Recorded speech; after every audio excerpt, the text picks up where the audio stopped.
Okay guys, today I'm gonna be reading something for you.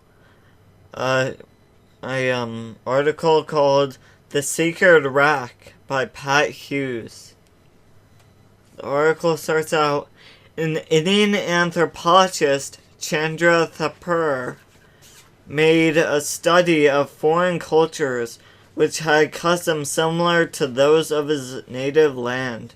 One culture in particular fascinated him because it reveres one animal as sacred, much as the people in India revere the cow. The tribe Dr. Thapur studied is called the Asu tribe and is found on the North American continent north of the Tarahumara of Mexico.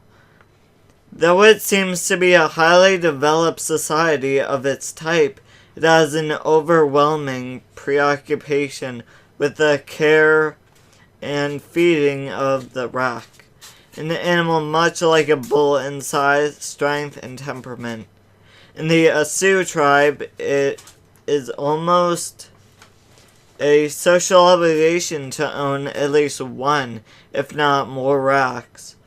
Anyone not possessing at least one is held in low esteem by the community because he is too poor to maintain one of the beasts properly. Some members of the tribe, to display their wealth and prestige, even own herds of racs. Unfortunately, the rac breed is not very healthy and usually does not live more than 5 to 7 years. Each family invests large sums of money each year to keep its rac healthy and shod, for it has a tendency to throw its shoes often. There are rac specialists in each community, perhaps more than one if the community is particularly wealthy. These specialists, however, due to the long period of ritual training they must undergo, and to the difficulty of obtaining the right selection of charms to treat the rac, demand costly offerings whenever a tribesman must treat his ailing rac. At the age of 16 in many Asu communities, many youths undergo a puberty rite, in which the rac figures prominently. The youth must petition a high priest in a grand temple. He is then initiated into the ceremonies that surround the care of the rac and is permitted to keep a rac. Although the rac may be used as a beast of burden, it has many habits which would be considered by other cultures as detrimental to the life of this society. In the first place, the rac breed is increasing at a very rapid rate, and the Asu tribesmen have given no thought to curbing the rac population. As a consequence, the Asu must build more and more paths for rac to travel on, since its delicate health and its love of racing other racs at high speeds necessitates that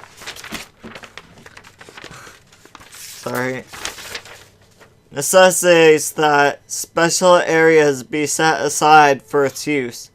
The cost of smoothing the earth is too costly for any one individual to undertake, so it has become a community project, and each tribesman must pay an annual tax to build new paths and maintain the old. There are so many paths needed that some people move their homes because the rac paths must be as straight as possible to keep the animal from injuring itself. Dr. Thapur also notes that unlike the cow, which many people in his country hold sacred, the excrement of the rac cannot be used as either fuel or fertilizer. On the contrary, its excrement is exceptionally foul and totally useless. Worst of all, the rac is prone to rampages in which it runs down anything in its path, much like stampeding cattle. Estimates are that the rac kills thousands of the Sioux in a year. Despite the rac's high cost of its upkeep, the damage it does to the land, and its habit of destructive rampages, the Sioux still regard it as being essential to the survival of their culture. Okay guys, so that was an article called The Sacred Rac. And I think it's pretty much saying that Americans are I know this is a problem in many other parts of the world, but also definitely here in the US, there's this social, like, I don't know how to say it, social norm where everyone just has to do the same thing. And I mean, there are definitely alternatives out there.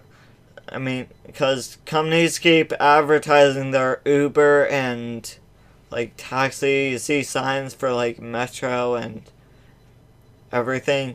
You can just call for like public transportation, but you know, this seems kind of primitive for our like modern society, how everyone seems to be in a hurry getting everywhere. I don't see why we need to like destroy the earth and pretty much carve out like gravel and cement for these like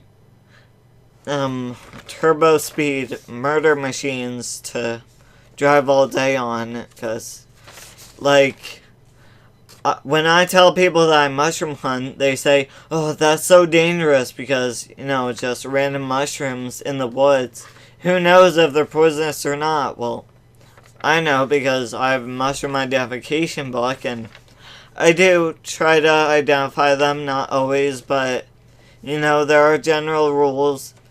I mean, even though most edible mushrooms you find in the woods, or the ones you find in the woods, are not very tasty, taste kind of awful. It's like, it's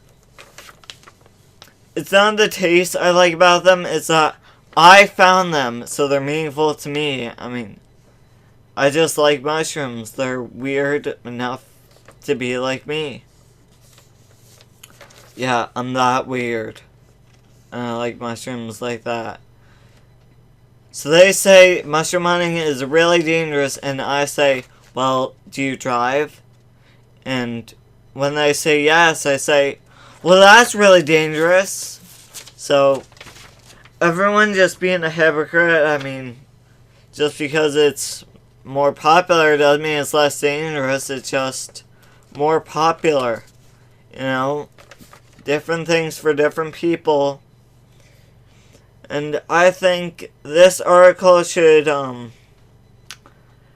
was in a class at the Y when the teacher introduced us to this article, and I really was disappointed that more people have been enlightened to this, because I think it would really make our populace think and maybe change some things. Or like nowadays public transportation is a lot more popular, so